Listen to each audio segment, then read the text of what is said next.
Hello student, स्वागत करता हूँ आप सभी का हाउस ऑफ टेक्नोलॉजी के इस चैनल पे। मेरा नाम है रजत और मुझे 11 साल से ज़्यादा का इंडस्ट्री एक्सपीरियंस है।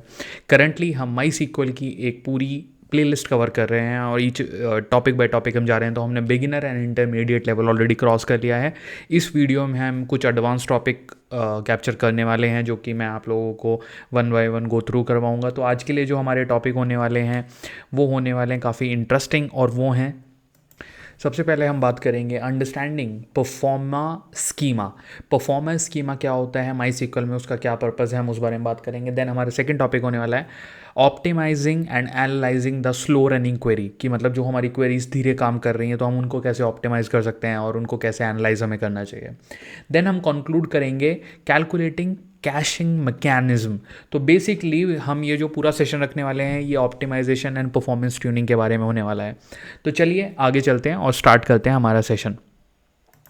दोस्तों चलिए शुरू करते हैं। सबसे पहले टॉपिक जो कि है one of the most important topic जब भी आप परफॉर्मेंस ट्यूनिंग और ऑप्टिमाइजेशन की बात करते हो तो ये बहुत ही फ्रीक्वेंट क्वेश्चन है, क्योंकि जब भी आप कोई कोडिंग लैंग्वेज सीखते हो तो आपको अंत में उसमें परफॉर्मेंस ट्यूनिंग, उसकी परफॉर्मेंस इंप्रूवमेंट के अगेंस्ट काम करना ही होता है। ठीक है, तो मैंने कुछ कंटेंट रेडी किया है, बहुत ही ज़्यादा फिल्टर आउट करके मैंने ये कंटेंट इसमें फिगर आउट करके कुछ वर्ड्स में फ्रेम किया है। तो let's go through this content. Okay, so what is performance schema. सबसे पहले हम परफॉर्मेंस स्कीमा को समझने के लिए इसको गो थ्रू करते हैं। तो performance schema is a feature that provide a way to monitor MySQL server execution at a low level. Okay, इसको अभी हम मीनिंग आउट करते हैं। It is primarily used for the performance monitoring. Performance monitor मतलब performance कैसी चल रही है, offering detail insight into the server operation such as, जब सर्वर ऑपरेशन आपके हो रहे होते हैं बैकएंड पे, such as query, stored programmes, thread, memory usage and much more. तो आप यहाँ पे एक सबसे बड़ा जो इंपॉर्टेंट कीवर्ड है यहाँ पे वो है use for the performance monitoring. तो बेसिकली परफॉर्मेंस स्कीमा का जो यूज़ है वो इसके नाम के अकॉर्डिंग है, वो है परफॉर्मेंस मॉनिटर करने के लिए। जब आपके सर्वर पे डेटा की प्रोसेसिंग हो रही होती है तो उस टाइम पे आपकी परफॉर्मेंस को मॉनिटर करने के लिए हम परफॉर्मेंस स्कीमा का यूज़ करते हैं। अब इसमें कुछ की बुलेट पॉइंट्स हैं, आपको ये याद रखने हैं। It's more than enough. Okay, सबसे पहले instrumentation. The performance schema instrumentation various part of MySQL server capturing and recording performance related to the data. तो इंस्ट्रूमेंटेशन यहाँ पे पूरी परफॉर्मेंस को कैप्चर करता है। देन सेकेंड पॉइंट आता है customer consumer. There are entity that read the data collection by the instruments. Third point हमारा आता है events. They represent action that occurs within the MySQL server, like execution, table, scan, जो भी backend पे processing होती है तो वो सारे हमारे यहाँ पे इवेंट्स के तौर पे आते हैं। Then next is table. The performance schema stores data in specific table which can query to analyse the performance. तो ये कुछ की कॉन्सेप्ट्स हैं परफॉर्मेंस स्कीमा के कि किस तरह से वो आपको परफॉर्मेंस को मेजर करने के लिए हेल्प करता है। नाउ इसको हम एक एग्जांपल के थ्रू समझते हैं। मॉनिटरिंग एंड क्वेरी परफॉर्मेंस का एग्जांपल है, you can enable the performance schema in MySQL using the following commands.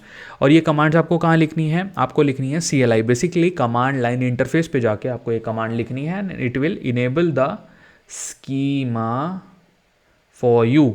तो ये कमांड्स आप वहाँ लिखेंगे, बेसिकली परफॉर्मेंस स्कीमा को ऑन करना है, it will turn on the schema. Performance monitoring के लिए ये बहुत ही ज़्यादा यूजफुल है।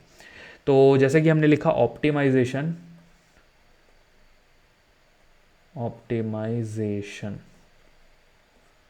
ओके। सो अब थोड़ा सा नीचे चलते हैं एंड बात करते हैं कि इसकी समरी, हम इसको समराइज करेंगे अब।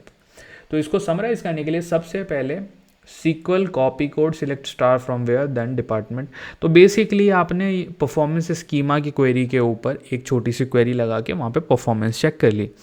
The MySQL performance schema is a powerful tool for performance monitoring by enabling relevant instrument and query the schema table. You can gain detailed insight performance. Basically it can give you so much about metadata. metadata क्या होता है, Meta data होता है data about data. तो basically जो आपकी table की information होती है उसको हम मेटा डेटा कहते हैं। जैसे कि टेबल के अंदर वैल्यूज़ होती हैं वो हम सबको पता है, बट टेबल के अंदर कितनी रोज़ हैं, टेबल के अंदर कितने कॉलम हैं, वो जो रो हैं उसमें से कितने कैरेक्टर हैं, कितने न्यूमरिक हैं, सिमिलरली बहुत सारी अदर चीज़ें। तो बेसिकली परफॉर्मेंस स्कीमा यहाँ पे हमारी हेल्प करता है। तो ये हो गया हमारा नंबर 1 टॉपिक ख़त्म। अब बात करते हैं सेकेंड टॉपिक की, जो कि होने वाला है हमारी स्लो क्वेरीज। तो स्लो क्वेरीज बेसिकली क्या होता है? स्लो क्वेरी वो क्वेरी होती हैं जो कि एग्जीक्यूट होने में बहुत ज़्यादा टाइम ले रही होती हैं, विच ऑफन हेल्प्स अस, और बेसिकली आई वुड से कि ये हमें ऑफन एक परफॉर्मेंस इशू में पुट करती हैं। तो परफॉर्मेंस में मोस्टली जब आपकी क्वेरी बहुत सारी रन हो रही होती हैं तो बॉटल नेक क्रिएट हो जाता है MySQL डेटाबेस में, जो कि उसकी बैंडविड्थ और उसकी स्पीड को स्लो कर देता है प्रोसेसिंग की। तो MySQL provide several tools to identify analyse, जो कि मैंने यहाँ पे मेंशन भी किया है। So you can read this, basically these 2 line, this is talking about the same things which I just told you. तो यहाँ पे identify new slow query, basically हम यहाँ पे जो हमारी स्लो क्वेरी है उसको आइडेंटिफाई कैसे करेंगे? हमें इनेबल करना पड़ेगा ट्रैकिंग को। हम ट्रैकिंग को इनेबल कैसे करेंगे? SQL यहाँ पे set global slow query log equal to on, ये हमारा यहाँ पे है ब्रेड एंड बटर। हमने लॉग को ऑन कर दिया, बेसिकली यहाँ से आपको पता चलेगा कि आपकी क्वेरी टाइम कितना ले रही है। Analyse that query that take longer than 1 second, analyse slow queries, you can view the slow query in this log table guys, and the slow query file in the MySQL directory. Alternatively use the explain keyword to analyze. explain से क्या होता है? explain मैंने आपको बोला है, explain आपको Meta data देता है, मतलब इसको प्रोसेस होने में टाइम कितना लगा है, कितना कब हमने इसको सबमिट किया था, स्टार्ट टाइम क्या था, एंड टाइम क्या था, वो सब चीज़ें आप निकाल सकते हो। और यहाँ पे फिर हमने टेबल को एक्सप्लेन करने के लिए बोल दिया।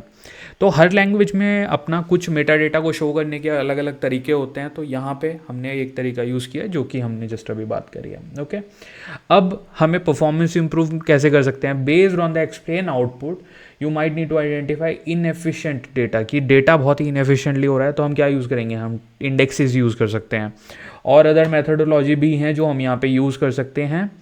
यहाँ पे इस एग्जाम्पल को अगर आप समझोगे बेसिकली, तो हमने यहाँ पे एक टेबल को ऑल्टर किया है, उसमें इंडेक्स ऐड करी है, और ये हमने उसको ऑल्टर करके यहाँ पूरा ये इंडेक्स का सिंटेक्स लिखा है। तो ये सिंटेक्स इसका हमें मारना होता है रट्टा, एंड हमें सिंटेक्स में खाली अपने कीवर्ड्स चेंज करने पड़ते हैं। तो आप बस इतना याद रखिएगा। तो ये है हमारा तरीका स्लो रनिंग क्वेरीज को आइडेंटिफाई करने का। नाउ द थिंग इज, और ऑप्टिमाइजेशन करने का ऑल्सो।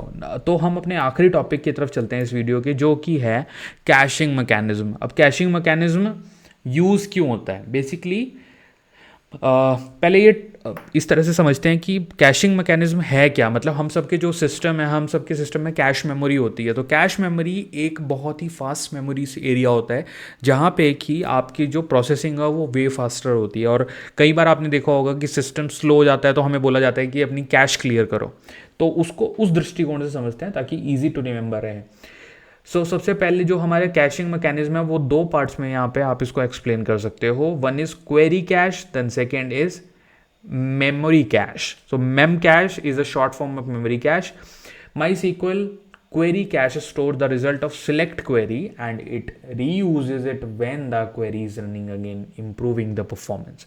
तो बेसिकली ये बार बार आपको प्रोसेसिंग ना करके वो उसके रिजल्ट को एक बार में स्टोर करके रख लेगी, और जब सेकेंड बार उसका मौका आएगा तो it will reuse that, so that की जो आपकी प्रोसेसिंग है वो मच मोर फास्टर हो जाएगी। नाउ मेमोरी कैश क्या होता है? The memory cache is a cash query result in external cash reducing database load. तो यहाँ पे डेटाबेस लोड को रिड्यूस करने की बात की जा रही है बेसिकली, जो कि बहुत ही इंपॉर्टेंट होता है, क्योंकि डेटाबेस पे अगर लोड आएगा तो वो नॉन रिस्पॉन्सिव हो सकता है। अब उसके लिए हमारे पास यहाँ पे ये CLI कमांड है कुछ, इनको आप एग्जीक्यूट करके ये सारे फंडे इम्प्लीमेंट कर सकते हो। तो बेसिकली यहाँ पे हमने performance optimisation and fine tune के बारे में सीखा इस लेक्चर में, and this is a baseline. तो इसको आप जितना ज़्यादा डीप में पढ़ोगे आपके फंडे उतने क्लियर होंगे। बट जो मैंने आज आपको बताया है, अगर आप इतना भी मेमोराइज कर लेते हो, it's more than enough for you to crack और answer somebody's question. Okay, so आज की वीडियो में इतना ही. Thank you for watching this video. Please share, subscribe and like my video so that give me motivation to create more and more good content for all of you. Please आप इसको अपने दोस्तों के साथ share करिएगा. Thank you so much guys.